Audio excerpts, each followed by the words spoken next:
স্বাগতম মোৰ উন্নতি ভিডিঅ'লৈ আজি লৈছোঁ পলিটিকেলৰ 10টা কুৱেশ্যন মই আজি পলিটিকেলৰ কিন্তু গোটেই অল অভাৰ পলিটিকেলৰ 10টা কুৱেশ্যন অনা নাই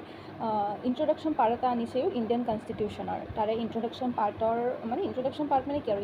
ইণ্ডিয়ান কনষ্টিটিউশ্যনখন কেনেকৈ আহিলে কিমান চনত আহিলে কি আছিলে 10টা কুৱেশ্যনো কভাৰ নহয় বাৰু তথাপিতো মই যিমানটা ইম্পৰ্টেণ্ট কুৱেশ্যন আছে সেই ইম্পৰ্টেণ্ট 10টা মই বাছি লৈ আহিছোঁ আপোনালোকে চাব যিমান পাৰোঁ মই বুজাইও দিম মানে যদি তাৰ লগত ৰিলেটেড কিবা থাকে কৈও দিম বাৰু সেই 10টা কুৱেশ্যন আনিছোঁ মই ইণ্ডিয়ান কনষ্টিটিউশ্যনখনটো যিহেতু বহুত ডাঙৰ হয় 10টা কুৱেশ্যন কভাৰ নহয় মই সেইকাৰণে টপিক মানে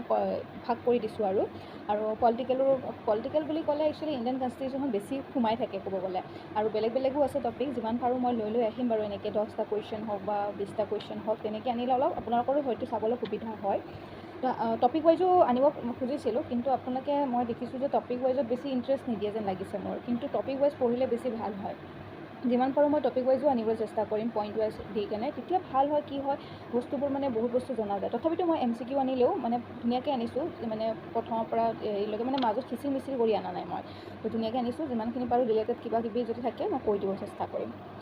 প্ৰথমটো কুৱেশ্যন হৈছে আজি আৰম্ভ কৰোঁ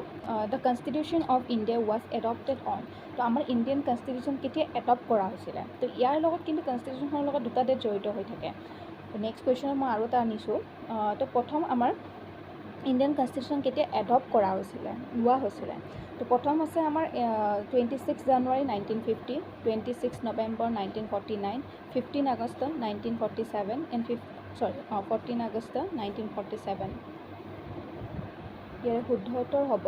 অপশ্যন বি 26 নৱেম্বৰ 1949 মানে কনষ্টিটিউশ্যনখন আমাৰ সিদিনাখন সেইটো ডেটত আমাৰ এডপ্ট কৰা হৈছিলে লোৱা হৈছিলে এইটো প্ৰশ্ন হৈছে আমাৰ দ্য ইণ্ডিয়ান কনষ্টিটিউশ্যন কাম ইনটু ফ'ৰ্চ অন তো আমাৰ ইণ্ডিয়ান কনষ্টিটিউশ্যনখন কেতিয়াৰ পৰা কাৰ্যকৰী কৰা হৈছিলে মানে ইণ্ডিয়ান কনষ্টিটিউশ্যনটো বনোৱা হৈ গ'ল যেতিয়া প্ৰথম কুৱেশ্যনটো আছিলে যে কেতিয়াৰ পৰা এডপ্ট কৰা হৈছিলে মানে বনোৱা হৈ গৈছিলে কিন্তু এডপ্ট কৰি লৈছে বস্তুটো মানে গৃহীত কৰিছে আৰু কেতিয়াৰ পৰা মানে ইণ্ডিয়ান কনষ্টিটিউশ্যনখনটো বনোৱা হৈ গ'ল কিন্তু সেই যিখিনি মানে ইণ্ডিয়ান কনষ্টিটিউশ্যন আছে সেইখিনি মানে কাৰ্য কেতিয়াৰ পৰা কাৰ্যকৰী কৰা হৈছে তো প্ৰথম অপশ্যন আছে 26 জানুৱাৰী 1950 26 নৱেম্বৰ 1949 অপশ্যনকেইটা মই একেই ৰাখিছোঁ কাৰণ কুৱেশ্যন দুয়োটা এক্সামত একেলগে নিদিয়ে বেলেগকৈ দিয়ে আৰু মানে এটাই দিব কিন্তু মানে বহুতে কনফিউজ হয় মানে কেতিয়া গৃহীত কৰা হৈছিল আৰু কেতিয়া কাৰ্যকৰী কৰা হৈছিল দুয়োটাতে মানে হেৰি হয় কনফিউজ হয় এডপ্ট বা গৃহীত কৰা বুলি দিলে নৱেম্বৰত কৰিছিলে 1949ত আৰু যদি কেতিয়াৰ পৰা কাৰ্যকৰী কৰা হৈছিলে ইনটু ফ'ৰ্চ কেতিয়াৰ পৰা কৰা হৈছিলে ফ'ৰ্চ কৰা হৈছিলে 26 জানুৱাৰী 1950ত কৰা হৈছিলে আৰু এটা কথা মনত ৰাখিব আমাৰ ইণ্ডিয়ান কনষ্টিটিউশ্যনখন মানে বনাওঁতে কিমান সময় লাগিছিলে প্ৰায় আপোনাৰ 3 ইয়াৰ্ছ বুলিয়ে ধৰে বহুতে কিন্তু একদম একজেক্ট যদি টাইমটো আমি কওঁ 2 years 11 months 18 days মানে 2 বছৰ 11 মাহ 18 দিন লাগিছিলে তো এইটো মনত ৰাখিব কেতিয়াবা অপশ্যনত 3 years বুলিও দিব পাৰে বা এইটো গোটেইখিনিও দিব পাৰে যে 2 years 11 months 18 days তো এইটো মনত ৰাখিব তৃতীয়টো প্ৰশ্ন হৈছে who was the first person to give the idea of A constitution তো এই কনষ্টিটিউশ্যনখন বনাব যে লাগে আমাৰ ইণ্ডিয়াকো যে এখন কনষ্টিটিউশ্যন লাগে তো তাৰ সেই আইডিয়াটো কোনে প্ৰথমে আনিছিলে Mahatma Gandhi doctor B.R. Ambedkar Jawaharlal Nehru and M.N. ৰয় তো ইয়াৰ কাৰেক্ট এনচাৰটো হৈছে M.N. ৰয় তো M.N. ৰয়ে 1934ত ইণ্ডিয়ান কনষ্টিটিউশ্যন মানে বনাব যে লাগে আইডিয়াটো মানে আগবঢ়াইছে মানে ইণ্ডিয়াকো এখন মানে কাৰণ ইণ্ডিয়াৰ কনষ্টিটিউশ্যনখন থাকিলেহে মানে ইণ্ডিয়া তেতিয়ালৈকে আমাৰ সেই হোৱাই নাছিলে মানে স্বাধীন হোৱাই নাছিলে 1934ত তো তেওঁ ফাৰ্ষ্ট আইডিয়াটো আনিছিলে যে মানে M.N. ৰয় মানে ইণ্ডিয়ান কনষ্টিটিউশ্যনখন যে আনিব লাগে বুলি তেওঁ ফাৰ্ষ্ট আইডিয়া আনিছিলে ফ'ৰ্থ কুৱেশ্যনটো হৈছে the preamble to the Indian constitution refers to an introduction or preface a details explanation of fundamental rights a list of schedules a descriptions of the judiciary আমাৰ preamble কি হয় প্ৰথমতে আমি প্ৰিএম্বল কি হয় জানিব লাগিব তো আমাৰ যেতিয়া কনষ্টিটিউশ্যনখন আমি পঢ়োঁ কনষ্টিটিউশ্যনখনৰ প্ৰথম পেজতে আমাৰ প্ৰিএম্বল বুলি এটা পাৰ্ট থাকে তো প্ৰিএম্বল হৈছে আমাৰ ইয়াৰ কাৰেক্ট এনচাৰ হ'ব দ্য ইন্ট্ৰডাকশ্যন অৰ প্ৰিফেচ মানে ইন্ট্ৰডাকশ্যন পাৰ্ট হয় মানে আমাৰ প্ৰিএম্বলখিনি পঢ়ি কিনে আমি গম পাম যে মানে কনষ্টিটিউশ্যনখন কেনেকুৱা ধৰণৰ বস্তু আছে মানে এটা জাষ্ট ইন্ট্ৰডাকশ্যন হয় আৰু প্ৰিএম্বল ফিফ্থ কুৱেশ্যনটো হৈছে who is known as the father of Indian constitution এইটো একেবাৰে সহজ হয় Mahatma Gandhi doctor B.R. Ambedkar Jawaharlal Nehru and Sardar Patel বুলি দিয়া আছে তো ইয়াৰ কাৰেক্ট এনচাৰটো হ'ব answer B doctor B.R. Ambedkar তো B.R. আম্বেদকাৰ আমাৰ কি আছিলে কনষ্টিটিউশ্যনখনৰ চেয়াৰমেন আছিলে আৰু father of the Indian constitution বুলি কোৱা হয় নেক্সট 6 নম্বৰ কুৱেশ্যনটো দ্য ইণ্ডিয়ান কনষ্টিটিউশ্যন ইজ আমাৰ ইণ্ডিয়ান কনষ্টিটিউশ্যনখন কি মানে অপশ্যনত দিছে যে rigid flexible partly flexible and partly rigid and none of the above মানে আমাৰ ইণ্ডিয়ান কনষ্টিটিউশ্যন কেনেকুৱা ধৰণৰ হয় ৰিজিড মানে হৈছে ফ্লেক্সিবল মানে আমাৰ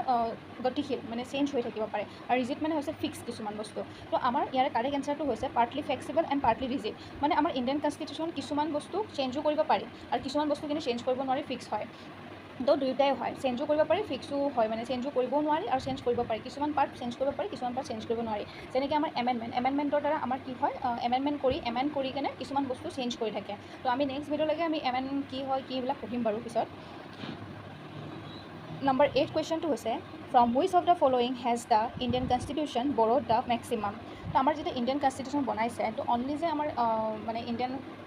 নিজেই বনাইছে সেনেকুৱা নহয় বহুত বেলেগ বেলেগ দেশৰ পৰা বহুত কিবা কিবি মানে পাৰ্ট আনি কেনে মানে বেলেগ দেশৰ কনষ্টিটিউশ্যনৰ পৰা বহুত কিবা কিবি আনি কেনে আমাৰ ইণ্ডিয়ান কনষ্টিটিউশ্যনখন বনোৱা হৈছিলে তো মেক্সিমাম বস্তু মানে মেক্সিমাম তাৰে ইণ্ডিয়ান কনষ্টিটিউশ্যন যিখিনি আছে মেক্সিমাম ক'ৰ পৰা লোৱা হৈছে the government of Indian act 1935 US constitution British constitution and USSR constitution মানে ৰাছিয়াৰ কনষ্টিটিউশ্যন কোনটো অপশ্যন হ'ব ইয়াৰে কাৰেক্ট এনচাৰ হ'ব আমাৰ the government of Indian act 1935 তো মেক্সিমাম মানে মেক্সিমাম আমাৰ ইণ্ডিয়ান কনষ্টিটিউশ্যনখনৰ বস্তু ইয়াৰ পৰাই লোৱা হৈছে the government of Indian act 1935 আৰু কিছুমান বস্তু US কনষ্টিটিউশ্যনৰ পৰা লোৱা হৈছে কিছুমান ব্ৰিটিছ কিছুমান ৰাছিয়াৰ পৰা এনেকৈ লোৱা হৈছে তো এইখিনি বহুত ইম্পৰ্টেণ্ট হয় কোনটো বস্তু মানে কোনটো বস্তু মানে কোনখন ক'ৰ পৰা লোৱা হৈছে তো মই নেক্সট ভিডিঅ'ত মই আনিব চেষ্টা কৰিম বাৰু এইখিনি Next number question to the Constituent Assembly who is framed the Indian Constitution was set up under the Cabinet Mission Plan, the Cripps Mission Plan, the August Offer Plan and all of the above. তো ইয়াৰে এনচাৰটো জনাৰ আগতে আমি এটা বস্তু জানিব লাগিব যে আমাৰ যেতিয়া ইণ্ডিয়ান কনষ্টিটিউশ্যন বনোৱাৰ আইডিয়া মই ক'লোৱে যে এমেণ্ডমেণ্ট 1934ত আইডিয়াটো আগবঢ়াইছিলে যে এখন ইণ্ডিয়ান কনষ্টিটিউশ্যন এখন লাগে দেন 1935ত কি কৰিলে